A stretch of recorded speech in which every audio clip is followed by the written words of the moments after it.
Hi, everyone. It's Alexander Fernandez with Video Games Real Talk. I have a special guest as always, because that's what we do here at VGRT. Shawn Layden is back, and he's here to talk with us all about the new stuff. Shawn, how you doing? What's going on? Hey, Alexander, we're doing well, and I'm glad to be here on your second season of Video Game Real Talk. Thank you. Yeah, Well, you know what? It's good congratulations. to have you on here. Thank you. Thank you very much. And I guess I have to start saying that we're award winning now because apparently we won an award. We won the gold award from the .com, and I want to thank all the viewers and I guess you could say listeners, now viewers, because we have video, for supporting us on this journey and, well, for, choosing to spend their time with us when they could spend it anywhere else, but they chose to spend it with us, which is always good. Congratulations. Thank you so much. So, Sean, a lot of stuff's been going on, huh? There's a lot of stuff happening in the video games industry, a lot of stuff happening with you. I think it's important to go ahead and bring people up to speed who maybe don't know or haven't been reading the news or have been reading the news but didn't read this news. But why don't you take us through what's been going on with you since you were last on VGRT? Well, I think it, in the spirit of full disclosure and transparency, I think we should issue the disclaimer right now that as of last month, I guess, I have taken the role of advisor to your company, Streamline Media Group, That is and correct. we have aligned our vision to go out in the world and disrupt the video game industry as we feel it needs to be disrupted. And I'm happy to work with you and your team. It's a great group. I think your company has already been kind of at the forefront of the idea of distributed development, remote contribution of creating teams virtually throughout the world to come together against a project. And I think that's the future of video game development. And I think you guys have already started out there, and it's great to be with you guys. So I want to disclose that. Yeah, no, honestly, thank you so much. And honestly, like in full disclosure, as always, nothing we talk about is construed towards Streamline because we were talking about the video games industry. But it is good to know that Sean and I have joined forces and we are working together to a greater vision that we believe the video games industry can do, and obviously the bigger context of what the industry can mean for the future of business and entertainment and enterprise. So we're going to have a pretty spirited conversation today, and I think it's something where yeah, I mean, listen, when we get together, we start talking, it always turns into a spirited conversation. So it's going to be great to basically expose people towards, I guess you could say, the ideas that come basically out as we start riffing and start kind of Hmm. jamming through things.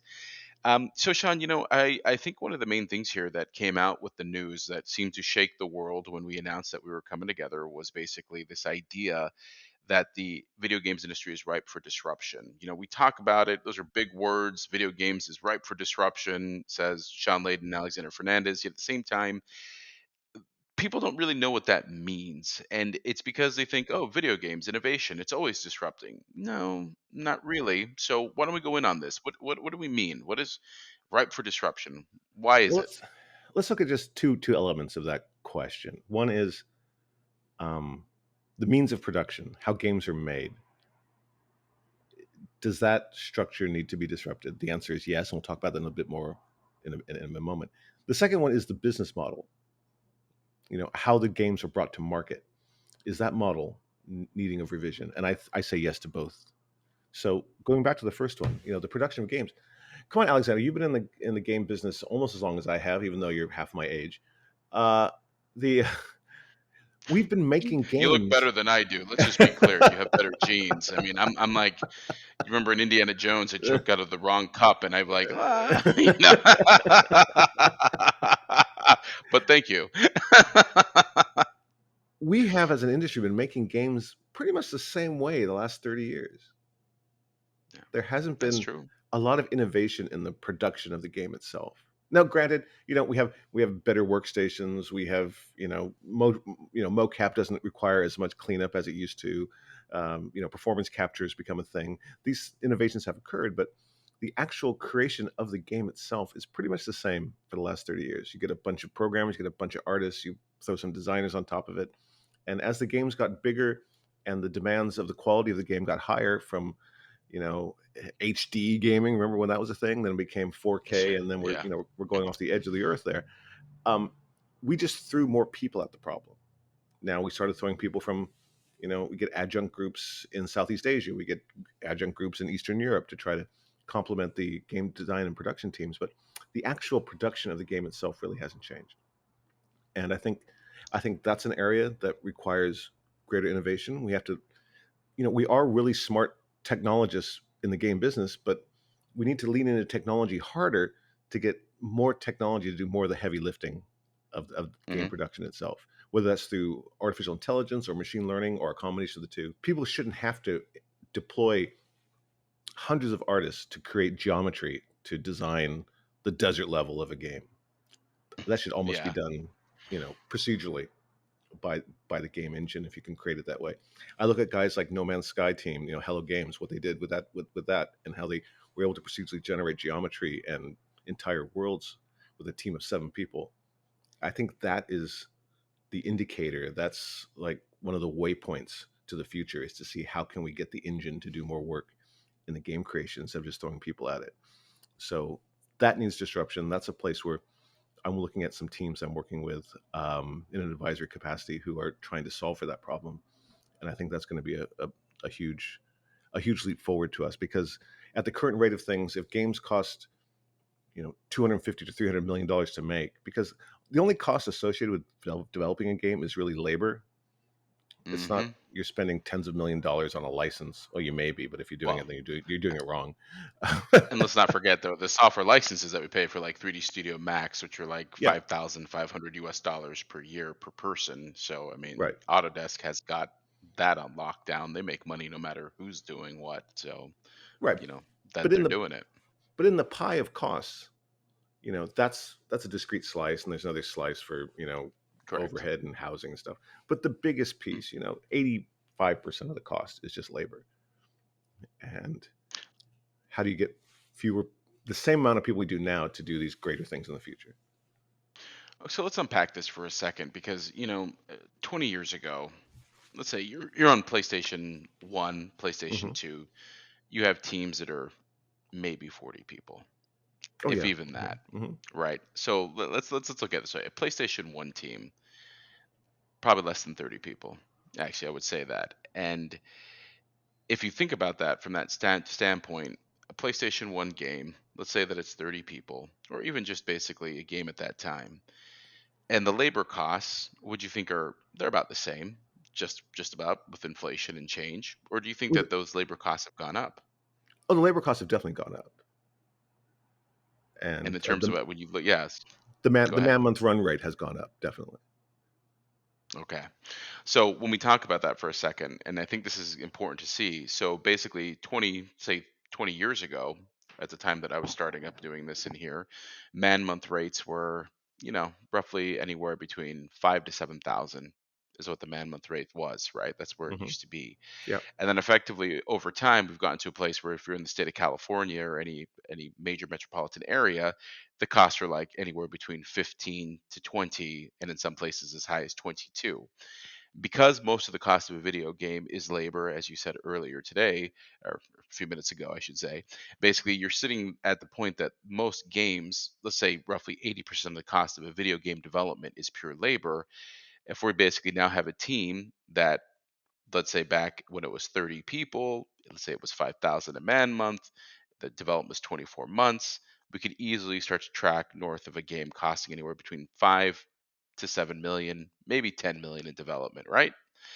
That same game today, made at today's numbers, let's just take the simple 10,000 a man month, if that's even possible, and then apply that over the span of 24 months with a team that's probably about 150 to 200 people At least. internally, Yeah. at least. Then we start to basically go to those basically adjunct groups outside where we add additional labor to it, Hmm. probably about the same amount, 250, maybe 300 external hands. So the Hmm. total development size was about 600 people. Hmm. And we run that base scenario. Now you start to see why a game is starting to base 30, 40, 50 million in terms of development cost. We haven't even touched marketing yet. Yet at the same time, and here's the one thing that I'm getting at, is that at the same time, the one thing that hasn't changed really is how much that costs, how much is passed to the consumer. What's the price tag? So what's the price tag? Yeah. Yeah. And so let's talk about that, because Hmm. literally we're sitting here and we just went through a labor exercise, and we're sitting here saying, okay, I now have to make a game that costs $50 million in development. Mm-hmm. How the hell do I basically justify the fact that the price has stayed relatively the same for 20 years? How does that even work? 59.99, right? The magic number. Yeah. Right. Why by the way? Why 59.99? Like why not 29.99? Like who thought of this number? Why not 79.99? Right? You know, Why not $100? with inflation. I mean, if you turn it back the other way, if you go back to the late 90s and the Hmm. PS1 games we were doing that were hitting the market at 59.99, and a game like Twisted Metal or Wipeout or Great games. Parappa, all great games. Hmm.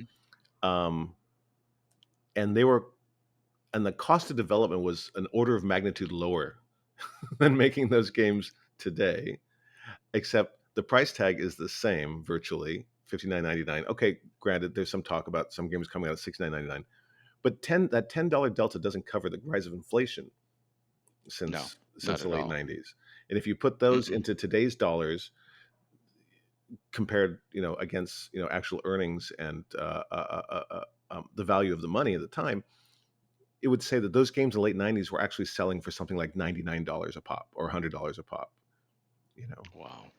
Yeah. if you, That's the truth. yeah, Yeah. Yeah. in today's dollars. So um, that is becoming the real squeeze point. I mean, somebody said to me in a different context at another time, but yeah, that's why back in the PS1 days there were more Ferraris in the parking lots of game studios than there are today. Actually, that's a very funny thing, but that's the truth. They're That's the really truth. that exactly that's the truth. Lower cost, same price, stronger currency, and in the end of the day, timelines not taking 36 months, Correct. not taking 600 bodies. Do you imagine basically like this, like in during that time, say it's 2000, 2001, a group of like 20 people make a game that sells 2 million units, 3 million units Hmm. for a cost that ended up costing, maybe the game cost 2.5 million, 3 million to make. Hmm. There you go. Those are outsized returns that were happening at that time, and Totally. you're crushing it. Yeah. Yeah. So okay. So then, In the years of PS1 and PS2, my teams were delivering anywhere from 25 to 30 games a year wow. across all the studios and across our second party partnerships and our external development deals. There were at least 2 games shipping every month. And When you think about yeah, and what was your average? Like, if you thought about that for a second, if let's say you're shipping 25 games a year, say 30 games a year, how many of those games did you have to bank on? That has to be a million unit seller, has to be, or was that not even something you guys thought about? we didn't think about it necessarily in those terms, but we knew, Hmm? which were the bankers, which were the Okay. big tent poles that were going to, you know, make their nut back and then some. And that also gave us a lot of room to experiment, because if you Yeah. had, out of those 25 games, if 10 of them, went into, um, cost plus earnings coming back, then you could have another 10 that, just broke even, but they brought diversity and variety to the portfolio. Nowadays the bets are so big, the risk is so high that, the number of games being released a year has gone down dramatically, and that's true of every publisher. Hmm. At the same time, if you look at the other measurement, though, hours of engagement are probably up, but people are just Yeah. staying more time in one game, whether it's FIFA or Fortnite or Apex or something like that. Um, but the variety is dwindling. The different types of games are being absorbed into this need to provide the huge tentpole and the tentpole only. And that's kind of the challenge we find ourselves in game development today, I think. So when we talk about this, like when we go back to your original point about innovation, advancements in AI, procedural technology, things that basically enable the creator to pack a punch, produce more with less people, Hmm. what you're really saying, and it speaks to me as a business owner, is like what you're really talking about is a way to reduce the cost of development in order to get back to those glory days when 30 people could make Yeah. millions. There's Ferraris for everybody, because in the end of the day, that actual cost of development is lower. The price remains the same in terms of selling, or hopefully it goes up a little bit because it needs to, and it creates a proper margin. Now, on that standpoint, there's a lot in there because basically we've seen signs of basically the fact that the publisher developer relationship, which existed for the past 30, 40 years, which Hmm. has never really been fair because it never was about fair. It was about making money and risk. And those who assigned and spent the money need to make the money. That's just life. Hmm. Yet at the same time, there were times where people were selling their IPs, they were getting basically shafted on sharing. You have right now Epic taking Apple and Google on in order to Hmm. basically, free up the price, the stores to basically Hmm. reduce the cost that people take. How do you feel about that? Knowing full well, basically, I mean, you were on the other side, you lived through that. I mean, I'm sure you did a couple of those deals. You know, what do you make of it? I mean, I mean, is this you talked about the business model being disrupted. So what does that mean? So, okay. So, setting aside point number one, which was how do we disrupt the production model, and we do that through Hmm. innovation and technology, and finding better ways to diversify the output. Hmm. The business model has to change as well. Yes, absolutely.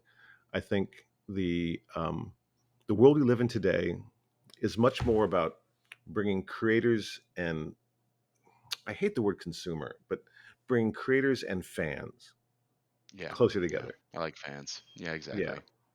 you know, here's the idea, here's the fan that wants to experience it. How do we Hmm. reduce that friction between these 2 points? I think, some of the friction, which used to mean getting in a car and driving to a store and buying a disc, that friction has been removed. Now, from the comfort of your sofa, you can now purchase these games and download them to your console and play them. Right. Um, in the world of today, I mean, we saw this 10, 15 years ago. All of a sudden, the impact of television advertising, which is the most expensive advertising out there, um, has become, we finally realized it really doesn't pack much of a punch. I think it's great for brands, but it's not great for individual products because you're spouting that message across a huge demographic. You don't even know if these are people who are inclined to buy your thing or not buy your thing. So digital advertising has become the key. And now digital advertising, in a lot of ways, the cost structure around that is very favorable to companies versus like TV or, remember newspapers? There used to be newspaper advertising, print advertising. Um, so a lot of the benefits that the publisher was bringing to the developer, we have power at retail, and we have the ability to do television advertising, and we have trucks that are going to the stores that are taking your disc to put with our hardware. I think a lot of those benefits have gone away in the world of digital delivery, but yet the the business model hasn't changed. So I think there's a disproportionate amount of the funding of that sale of the game, which resides probably in excess to the publisher or the conglomerate that is putting the game out, so to speak. And I think that's the essence of the Epic Apple claim, right?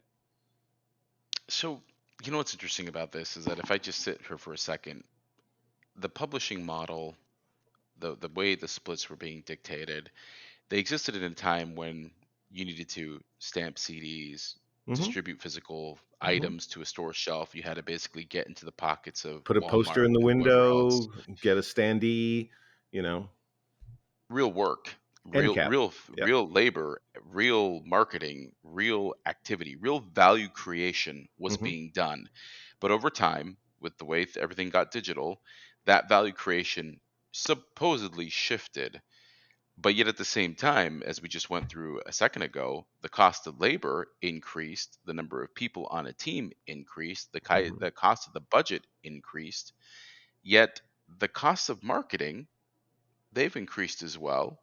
Hmm. But the term of the value creation responsibility for the publisher or whoever else is basically doing this has not necessarily remained the same. It's become disproportionately less in terms of value Hmm. creation, yet the margin stays the same. So I guess my question and more of my comment is, do you believe that that is just an easy way or even a lazy way of not having to solve a fundamental issue with the business model? Because honestly, what the issue comes back to is too big, almost too big to fail, yet at the same time, no one really looking for innovation to find a way to rectify what really is a problem. It's like you're not fixing. We're literally assuming that what worked for the past 40 years must work for the next 80. We're in technology. We're in entertainment. Please show me how that makes any sense. Well, if I the don't business understand that. model works in your favor, why would you change it? Yeah, I know, right? It's like we're playing Monopoly. Please pass go and collect $200. Well, you're right. And look, I mean, obviously for the listeners out there, we're not saying publishers are bad. We're not saying that. We're just No. talking about the fundamental reality here about the business model. Cost of product is high and the value that needs to be created to sell that product on a clever base in which everyone is fighting for the attention, they're fighting for the people. There should be the incentive, an economic incentive, to even do the product. But, and here's the one thing that I find fascinating about what we've been talking about, amongst other things, but here's the one thing that's hilarious. Back in the day when you were releasing 25 to 30 games a year, you Hmm. were making and taking creative and innovative bets. Those bets were possible because the cost of product was less because you could Yes. turn them around quickly. Yes. As it became winner takes all, innovation took a back seat to true blue, predictive. I know we can make, never going to lose by making a sequel. You're going to keep going. And then we have a publishing empire or empires that aren't exactly incentivized to do anything outside of the mold because the bets are too big. Is it fair to say that we basically created a situation through our business model that effectively said, you know what, we can afford to innovate. We just have to be happy with what we created and go? What do you think? I think that's a bit unfair because I think even in the creation of sequels or similar genre type titles, there's a huge amount of innovation being done at the engineering level, at the art level. You know, Okay. it's not that we're still shipping 16-bit games with no innovation at all. You know, we have found ways to create super. We changed the hair color in the iris. That's a feature. We have created super immersive worlds in the games of this past generation, and the current generation, and they're phenomenal. But to your point, yes, because the bets are bigger, you take fewer bets. That's just the logic of math. And since the buckets of development money haven't increased proportionally to the cost of development, you just do fewer games. The market has shown that it can't absorb 25 games a month because all the games that come out now are angling to be forever games with additional content and user generated content and persistent worlds and all these different elements to it. You know, players are spending more time gaming against fewer games, and that's just a fact. So I think I think innovation still continues, but it is in a very narrow niche of how do we innovate against the things we know, against the thing we can do, or the thing we understand. And we don't have a lot of risk taking in completely, you know, out of the realm kind of new games that we saw perhaps in the past. So we have a lot of listeners that work at platforms, work at Hmm. publishers, they're analysts, they're in all levels. A lot of executives listen to our show. So they're like, wow, Sean, that makes a lot of sense. If I could get 5 minutes with you, what would you tell me? What should I do? I'm hot shit publisher XYZ. Help me. What do I got to do? How do I remain viable in this game? Plastics, Benjamin, plastics. Um, It's gold, Jerry. I think what we need to do is we need to be intentional in looking at what our portfolio is, what we're trying to do in the world. If we're just in this business to make money, then continue as current because that's what you're doing. You know, year on year during the pandemic, what video game revenues went up 22, 24%, something like that. Yeah, Um, absolutely. It shot through the roof. We're Yeah, almost 200 billion now. It's insane. We ended at like 183 billion, I think, y- last year. yeah, and it's going in one direction. It's one of those businesses where every time you do a budget presentation, all the arrows are going in the right direction. It's all going up. So that would lead people to think that what we're doing is right. What we're doing is appropriate, sufficient. I'm achieving my business goals. We're making the money. We're doing that. My concern is that it's not future proof. It's not getting ready for the inevitable, which is just making more money off of the same people we've been appealing to for the last 20 years. Eventually times itself out. We're not doing enough work to bring new players into the world of certainly console gaming. I can't speak to mobile because that's not really my gig. And one thing I will say about mobile is it didn't turn out to be the gateway drug that many people thought it would be. Get them on mobile and they'll come to console. That doesn't seem to work. Um, but in the console space, we're kind of at the same 240, 250 million users worldwide, whether it's PlayStation 1 generation or PlayStation 5 generation. And how do we bring new players in? I don't think you bring new players in by doing sequels to the old stuff you've been building. Those people who aren't here have voted. They're saying, we don't want first person shooter 9, and we don't want RPG 8, and we don't want Battle Arena 7.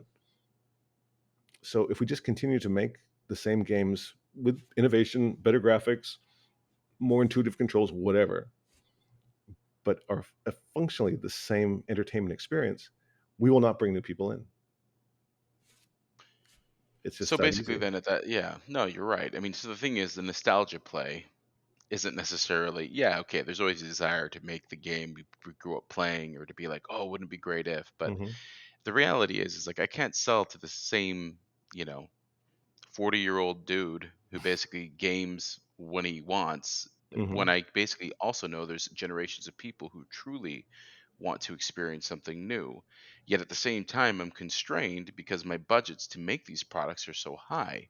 So what it sounds like is, am I hearing this right? If I'm sitting here being like, wow, Sean, you just told me something, and I think maybe, just maybe, I should take some smaller bets, fund some innovation, try something new, knowing Hmm. full well the risk of it getting no traction and failing is quite high.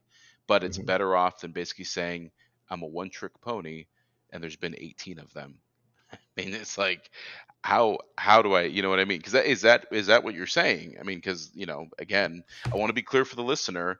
Are Hmm. you saying that I need to basically roll the dice on maybe $5 million projects, I think we need or to find a what are we way. talking? Yeah. We need to find a way to, um, now, granted, there is a vibrant indie space in gaming. Hmm. A lot of independent developers trying to get a leg up, trying to get into the industry, making their product, and they're doing it at 5 million, 6 million, $10 million bets. Um, I think there's a lot of quality in there, but they're having trouble getting discovered. And as an industry, we're not doing anything to help them surface. And I think as an industry, we need to find a way to support that next generation of developers. We're off there Hmm. marching, doing our big 300 member teams, doing our huge AAA games that cost $150 million. That's not forever. And No. if the industry itself doesn't start to create innovation or support innovation or look for new voices and gather new players, um, it'll collapse under its own weight. So I think there are good $5 million ideas out there that require developers and big developers and publishers to look to help that up. Or as an industry, we need to find a way that these people can get notice and get some recognition and get some attention through perhaps creating some sort of open source platform that they can build upon and then have a favorable, not a 70-30 kind of split, but 88-12, right? Yeah. 12%. 12% is kind of the magic number. It's 10 is probably too low and 15 is kind of painful, but 12 kind of sits in a place where people can say, I can give that away from my revenue to have some sort of support structure. No, absolutely. So, like, listen, I'm sitting here listening to this, and I'm thinking, like, I'm one of these FANG companies, Facebook, Apple, Netflix, Google, Mm-hmm. that is sitting here looking and listening, or I'm a tech company that we don't even know that's monitoring the space. Mm-hmm. Here's what we're saying. It says, wait a second. So, what you're saying is that there's this huge, vibrant scene of people that are undiscovered that all they need is money. Well, I have money. And yet at the same time, I don't need to go spend $150 million to try to compete with a platform Mm-hmm. when I could take $150 million and basically create 3,000 bets Mm-hmm. and basically go out there and take them. And what I have, because of this massive company with eyeballs, is I already have my audience. I'm just now going to basically solve discovery. And there we go. And Mm-hmm. effectively, what happens is I've just disrupted the hell out of everyone in games. Mm-hmm. And it's as simple as that. Yeah. Yes, there'll be people like, it's not so easy because what we do is magic because we Well, live it in is magic. Mordor. It's like, It's okay, magic, but there's yeah, a but lot let's of be magicians out honest. there. Exactly. And you know what? There's a lot of rich magicians out there. And I think one of the things we always forget is that, you know what? We can laugh. It's like, oh, ha, ha, there's another big company failing in video games. Ha, ha, ha, ha. Mm-hmm. How many times can they keep trying? Because as long as the money's there and the will is there, they will crack the code. There is nothing that we do that cannot be replicated. There is nothing that, if you're not dedicated towards making with the proper focus and capital, that you cannot achieve. Yet at the same time, we'd much rather go make a 150, $200 million product because we think that's what people want. Mm-hmm. Well, is it? Or is it really that we gave them no choice? And is it because the fact that we're so fixated? Yeah, we're fixated. Like we're basically it's almost we're bending on the need to do something so amazing. It's almost like a confidence crisis. We Mm-hmm. need to do bigger, better, amazing because we can't possibly do something that just might just be average, but gives us those returns, that creates those jobs, that creates that next level of talent. Because I mean, let's face it, we're basically strangulating ourselves based on do it just literally pull, pull, pull, pull. If we consider that AAA development is in triple digit millions, which Hmm. essentially it I mean, is, it is.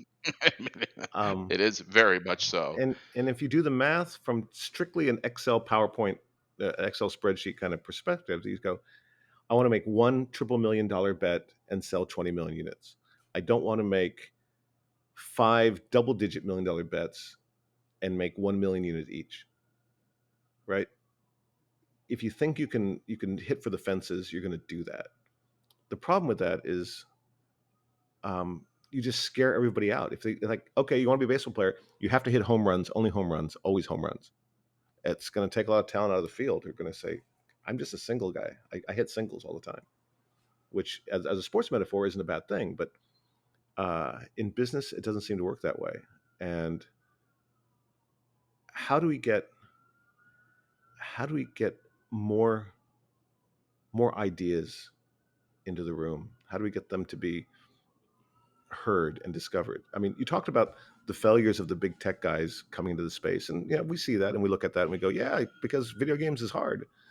Um, but I don't see them as failures. I see them as learning. Right? It's like Skynet. Yes. We're Yeah, all it is. we're just learning. We didn't fail. We learned. We learned, and that learning is going to stack up to a point where they'll have figured it out. They're learning. No, you're totally right. And I did the math real quick. You need at 69.99, if you sell 2 million units, you generate 139 million. Okay? Hmm. And imagine that you made a game that costs 125 million. And Hmm. let's be clear, at a 69.99 price point, you don't take all that money home. No, no, The there's dealer reality is that margin there. There's all kinds of things in there. Yeah. so the bottom line is, and if that's your development budget, which we already know is in the 100 plus, and then you Hmm. add a marketing budget that is lightly at the I have no money 12% to I have one money and I want to guarantee it 1 to 1, Hmm. then we're basically talking about 200, 220. I mean, there you go. Well, no, I remember it's when so many games. The break even point on unit sales is 3, 4, 5 million just to break even. And then at the same time, we sit around and we go look at these guys, look at the fangs, look at them coming in, look at the buckets of cash. Hmm. and it's learning, it is Skynet. It's effectively realizing at one point I will beat it, and I will Yep, break my way in. And yep, the persistence is something that I find to be, it's shocking, and yet at the same time I admire it, because that's what it means to win in business. and it's totally Now, predictable. so let me ask you something. Like, if you think about this, like, in the past 30 years of 30 years of publishing, 20 years, Hmm. while you were doing your gig, how much do you think we just cruised on the fact that, oh, it's passion, they'll do it for passion, let the passion govern them, because Hmm. passion, it's all about the passion, Hmm. was used as a smokescreen for, well, we don't really need to fix it because we're making all the money, so let's rinse it. I mean, like, how much of that do you think was there versus just plain naivete? Video gaming is still a nascent entertainment. I mean, it doesn't have the long legs of music or film or theater or even television. Um, I think many of us got into video gaming because it was a way that our passion for technology and programming came together with um, how to have fun, how to do something interesting. I mean, first time I touched a computer was a PDP-8, which there are very few people listening to this podcast who are going to know even what that is. Um, but it was a timeshare like a teletype terminal where you had to dial in with a audio coax sort of coupler and dial into a mainframe and write lines of code in BASIC and have it spit out two numbers or something. But after the first time we coded something to do an arithmetic solution, we were busy trying to work on a Star Trek game, a text-based Star Trek game, because that's all we wanted to do was just to have fun with this technology. I think video gaming grew out of that origin story into a world where we were making these amazing worlds, and those of us in it were just as dumbfounded as anybody else that people wanted to spend money to enjoy those worlds with us. And we created more of those and those experiences, and people said they wanted to buy into that. So I think we didn't really think about whether this was a passion thing. It was more we were just enjoying ourselves and actually getting paid to do so, which we thought was kind of phenomenal. Instead of just like being data entry people working at a bank. So then it turned into a big business. Then it turned into entertainment. One day we woke up and we were the biggest thing in the world, and we're still coming to grips with what that means. And we're trying not to kill the goose that lays the golden eggs, but we don't really know how to get more geese. We don't know how to. We just keep executing along the same trajectory that we started out in 30 years ago. But now has come the time when we need to sit back and review that and determine what it is we're going to do. Are we just going to continue to build the same games at higher resolution, at a faster frame rate, at a bigger number of multiplayer worlds? Or are we going to sit back and go, what can this technology unleash? What sorts of other kinds of experiences can we deliver? Um, I guess the movie industry was in a similar rut back in the 40s and the 50s. We have westerns, we have the musical, we have the rom-com, we have the other thing. And then in the 60s, all this avant-garde film started, coming out, and stories that were grim and stories that didn't have a solution or didn't have an ending or left you wondering what the hell's going on. Um, we tried to experiment, and I think gaming is entering that world of experimentation in order to grow the audience. So, you look at this, and it's interesting that you talk about when it started, and the fact that a lot of the contemporaries, a lot of the guys and a lot of the gals that started this industry, the first Gen 1, Hmm. they're sunsetting on their way out, left us this amazing industry. Yet it's an industry that requires introspection and needs to basically understand, where does it go now? Hmm. And from the standpoint, because the models being what they have been, they were great to grow, but in order for it to be sustainable at the level of which we've been talking, and just by doing basic math, you can see there's issues. It sounds like, this is basically a Gen 2 and now a Gen 3 issue that Hmm. needs to be resolved. And yet at the same time, I don't know how many people really fully understand just how much we're bursting at the seams, right? We're Hmm. we're bursting with inefficiencies, we're bursting with viability. We're bursting with attention. We're Hmm. bursting with massively well-heeled companies coming in saying, "Hey, I want this too." Hmm. And what we ended up seeing with the pandemic was how other industries said, "We need to transform Hmm. as industry." And the only technology that can do that is video game technology, video game competencies, video game understanding, Hmm. and that is coming in full force. So, as a person who, you grew up, you built this industry. I grew up in this industry and then created it on my own with my own team. Hmm. When I look at that and I look around, I'm always like, okay, so what happens now other than what we create? Where's the conversation piece? Where's the thoughtfulness of, if this is 1960s film avant-garde, all these rebel kids come out and start making all these, like, everybody dies because it's a French movie, and it's like, here we go.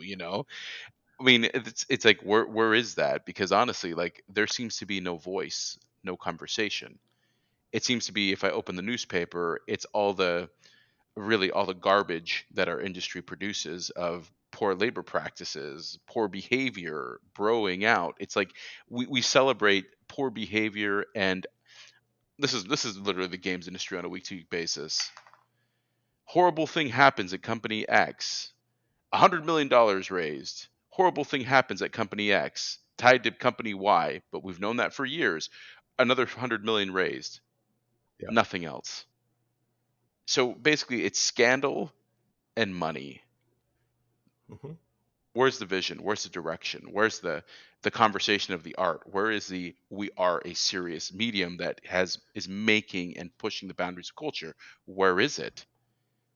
I don't understand.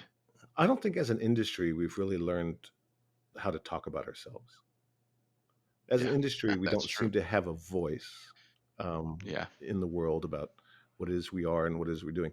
There's so many people, certainly from my generation, um, who have helped build this to what it has become and have grown the industry and have made the huge strides over the last 20, 30 years. And then when they move on or retire or go work in their garden, they become incredibly silent. They stop talking about it. They stop addressing it. Um, it's a really interesting phenomenon in this industry that so many leaders of it at their time in this space, once they move on, they just don't talk about it anymore. And I don't know how to explain that phenomenon. I just can see it. And that's why I think those of us who are willing to go out and take a view, to have an opinion, to make a statement about where we think this thing should have the courage to stand up and do that. And, I look forward to having those conversations with other people, people who want to come up and say, Layden, you're just full of it. This is how it works, and this is how it's always going to work, and this is where it's going to go. I'm happy to join that debate because I think we are on a perilous course to some kind of entropy spiral if we just continue only talking to ourselves about the things we've always done. That's no way to grow a business. It's funny because when you look at the headlines and you look at basically what other people say about the industry, if you're the state of California, you have a very specific perspective on what this industry means. If you basically look at the press, you see very clearly that we'd rather complain about, well, I don't know, why this feature wasn't made versus the jobs it's created, or Hmm. basically how much money I raised, but yet I didn't execute properly. Because I always laugh when I read the 100 million blah blah this and that, because I'm like, that's cool, you raised money, but can you deliver a product? Right. We'll find out. We'll Right. find out in 3 years. But we don't talk about that, and it's Hmm. it's not to be negative, but it's for us to basically realize that being part of an industry, being part of an ecosystem means understanding how to communicate and how to create those pathways that create new products that employ Hmm. more people, that Hmm. make it accessible, like what a mature industry usually does. It takes itself seriously, but Right. not serious to the point where we basically, say my life is Twilight, but really we're serious about the fact that we want to have our own control over our destiny Hmm. and not get disrupted by super wealthy companies that literally have the people and they have the cash, and what they want is what we know. Right. And I think that is a part where we get very like, if we don't watch it, that's exactly Hmm. what's going to happen. Hmm. You told that story about basically the music industry. I find it fascinating. Hmm. And the one that basically about how these executives fly over and say, "Hey, we're going to go ahead from Silicon Valley. We're going to go ahead and tell you what music is going to be for the masses." Correct. That's a pretty phenomenal thing if you think about it. So basically, a bunch of tech guys get together and say, "Hey, you know what? We're going to take apart the album and sell songs." 99 cents a song. Yep. And 99 cents though, that's a whole lot of song. And in Mhm. the end of the day now, what is the one thing we got about it? We get to see a lot of our favorite bands live now, Yeah. and they desperately try to make money through Hmm. merchandise and live performances. Hmm. Yep. What iTunes did to music, what Netflix did to film, these are non-endemic players who, when they come in to disrupt an industry, there's no legacy, there's no tradition, there's no anything to worry about. But how do I flip this opportunity into making money for me in a different delivery of the product? And whereas that's happened to movies and happened to music by outsiders, really as a video game industry, I hope that we can. This is why I talk about it. I want us to disrupt ourselves, do it from the inside. As Yeah. the saying goes, you have to murder your darlings. Or as Akio Morita used to say, if you don't obsolete your product, someone else will obsolete it for you. And we need to be cognizant of that as an industry, that the next innovation in gaming needs to come from the gaming industry itself. Yeah. Very well said. And let me just ask the most controversial question ever, depending on which side of the fence you're on. Right? Does the price of games need to go up? Should it be $100? Let's be honest. Do we push this up, or is this like, at what point does the consumer feel the pain, or do they not? Well, if you look Curious at what you think on that. if you look at metrics around what is the lifetime value of the consumer, companies make those calculations about how much money do I get out of one person over time. Um, the annual per user per buyer intake for game companies is more than $59.99, right? Because you upsell them on DLC, or you upsell them on different microtransactions, or you buy game bucks of one kind or the other. So the companies have found a way to kind of fill that gap by these like small ball sort of add-on contingencies. Do I think the price of games needs to go up? Actually, yes. Yes, they do. It's unreasonable. I think only games and eggs haven't changed price in 20 years. All right. Everything else has gone up. People would Very say, true. well, some prices have gone down in 20 years. Well, that's true. But, looking at a 1999 DVD of a movie that came out 8 years ago, that's not really the price coming down. That's just trying to, you know, sell out inventory kind of pricing. In a digital world, there's no idea of inventory. So the product is the product. It has the value at the time of delivery. Um, is $60 a game? Yeah, I think it needs to go up. I think, but actually going to 70 doesn't solve the problem either. I mean, that's just like a very small band-aid on a very large wound. I think more important from the industry standard is how do we contain the cost of developing the game? How do we manage that piece of it rather than seeing if we can just charge more for this, this runaway trajectory on game costs? And personally, as we see the average age of the gamer, we used to be in the late teens when I started in this business, and now it's in the mid 30s. Um, I've said this before, and I'll say it again.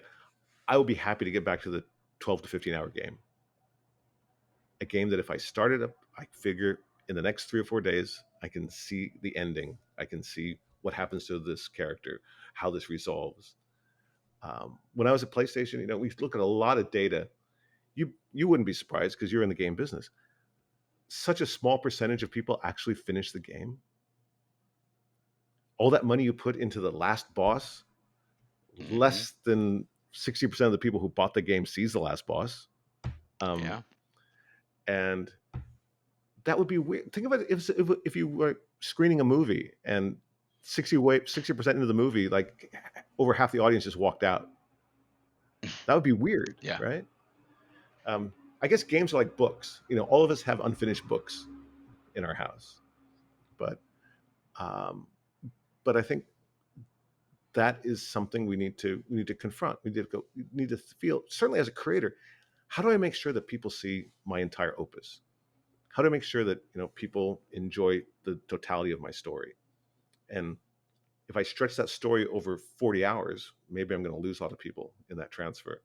But maybe if I get it cut and tight, you know, who is going to be the Hemingway of gaming, I guess is the question.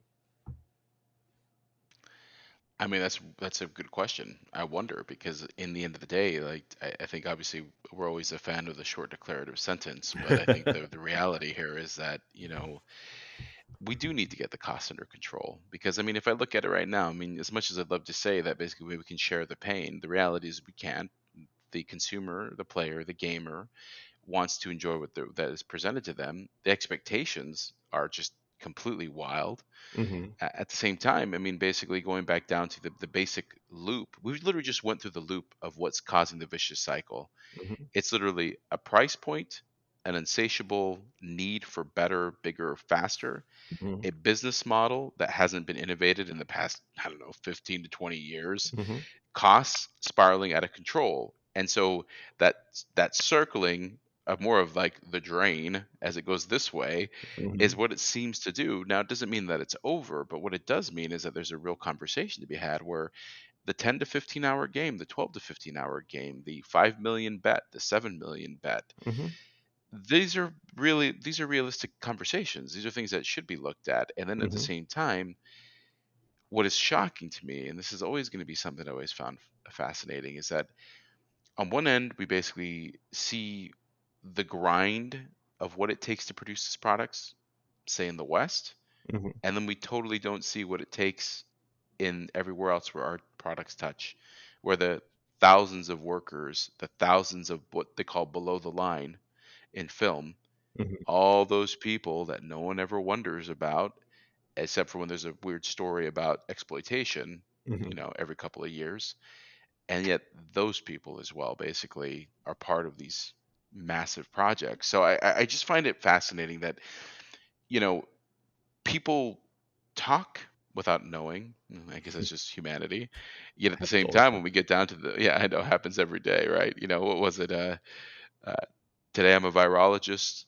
Tomorrow I'm an expert in Afghanistan. Right. I mean, it's like apparently, you didn't know this, but just so you Hmm. know. But it's this thing. But I do, and I will get over to this final thing, and I really want to ask your opinion on this, and that's when you look and you did your calculus and we talked and how we came together, started working.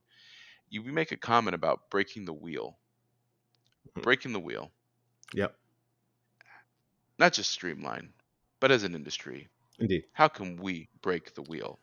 How can we do that? Um, I think it begins by recognizing that we're trapped in this cycle. You know, in order to recognize that, you got to kind of take two steps back. I'll be honest with you, Alexander. When I was in the maw of all of that, it was very hard for me to see it. And it wasn't until I decided to, step back from my day to day engagement in the industry and approach it as a fan, as a devotee, and to look at it from the outside and to see what can I do to continue to contribute to this industry that I'd grown to love so much over the last 25 years. That's when these things became apparent to me. So I think it's difficult. It's difficult to see it when you're in it, which is so true of so many things.